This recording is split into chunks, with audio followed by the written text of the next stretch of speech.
Istanbul is Turkey's largest city. It's the heart of Turkey's business and cultural life, to more than 12 million people. Byzantium had a superb location on the Bosphorus, the broad strait that connects the Black Sea with the sea. Roman Emperor Constantine I chose Byzantium as his new imperial capital. He ordered his builders to construct a great city of public squares and grand palaces.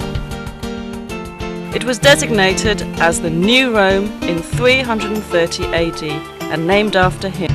2 centuries later, in 537 AD, Emperor Justinian the Great inaugurated his greatest building project, the Church of the Hagia Sophia. Set on a hill overlooking the Bosphorus, right where the pagan temple of Byzantium once stood, the great church was the largest and most magnificent at the time.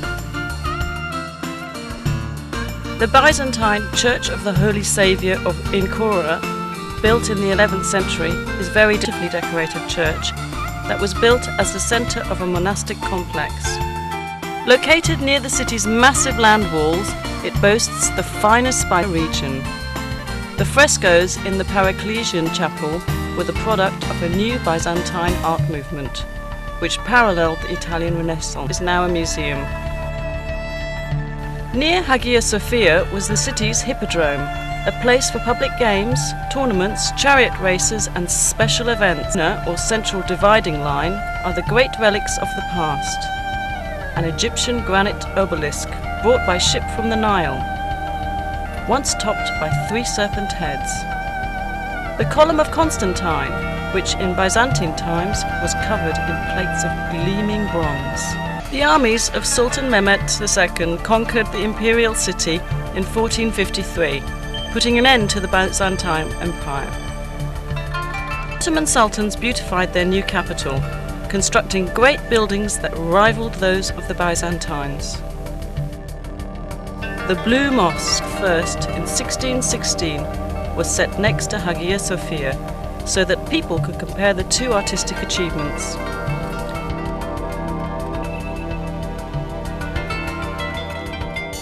The Sultan endowed his great imperial mosque with many other buildings to serve the people. A soup kitchen for the poor, a Turkish bath, a theological seminary, living quarters, shops and storehouses. Topkapi Palace, known as the Seraglio to Europeans, was the home of the imperial family and the centre of the empire's government. Constructed in 1478, it was expanded and modified dozens of times over the next 4 centuries.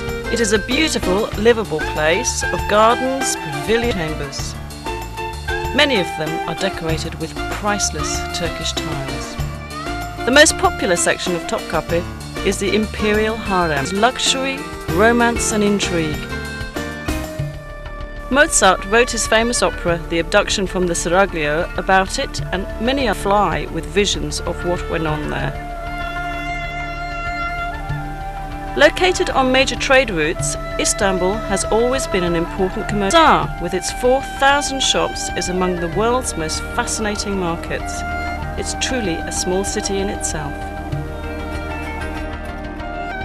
Nearby on the Golden Horn is the Egyptian or Spice Bazaar, known in Ottoman times as the place to buy exotic spices and herbs to be used in cooking. Crowning a hill overlooking the city is the Süleymaniye, or Mosque of Sultan Süleyman the Magnificent. The largest of Turkey's, built for the empire's greatest sultan, it is the masterwork of Mimar Sinan, Turkey's greatest architect. The really fascinating places to visit on day trips. Take a fast ferry boat voyage south across the Sea of Marmara to visit Iznik, known in ancient times, known today for its agriculture, but it has a deep romantic history. Ancient Nicaea was an important political, cultural and commercial city which survived to this day. The early Christian church held 2 important ecumenical councils here. At the first council of Nicaea, held in the year Church of Hagia Sophia, theologians set the stage for the adoption of the Nicene Creed. A short drive south of Iznik brings you to Bursa, to the side of the Bithynian Mount Olympus. Bursa was already ancient when, in 1326, the Ottoman sultans chose it as expanding empire. They beautified their new capital with fine public buildings, including the Ulu Jami, or Great Mosque. Dating from 1396, it is standing. A quarter century later, the Green Mosque was built. Its style is different from that of the Arab-influenced Ulu Jami. Buildings, a royal tomb, a theological seminary, and a soup kitchen for the poor give us a glimpse of what Ottoman architecture would achieve during the coming century. Since ancient times, Bursa has been at the centre of Anatolia's silk trade.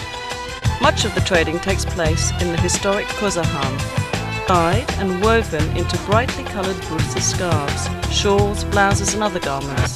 Perhaps the most beautiful products of all are the fine Turkish carpets woven of the wool. West of Bursa's city centre is the suburb of Çekirge, famous for its hot mineral springs. The Romans enjoyed these baths, as did the Ottoman facilities. And in a few hours you'll arrive at the Dardanelles, the historic strait which connects the Aegean and Mediterranean seas with the Black and... During World War I, Winston Churchill sent a huge Allied fleet to force its way through the Dardanelles in order to capture Istanbul. Stout Turkish resistance halted the fleet and the invading army, but the cost in casualties was horrendous for both sides. The Allies and the Ottomans an equal number. Overlooking the southern mouth of the Dardanelles stands ancient Troy. It's the Bronze Age. The poet Homer tells us the Achaean Greeks attacked the Trojans more than 3,000 years ago because beautiful Helen had been abducted. Modern historians believe the 10-year war was probably fought over control of the Dardanelles. Whatever the cause, the Trojans lost. They couldn't resist driving a horse into their city. At night, the Achaean soldiers hidden inside the horse crawled out and opened the city gates to the invaders. Troy was sacked and burned.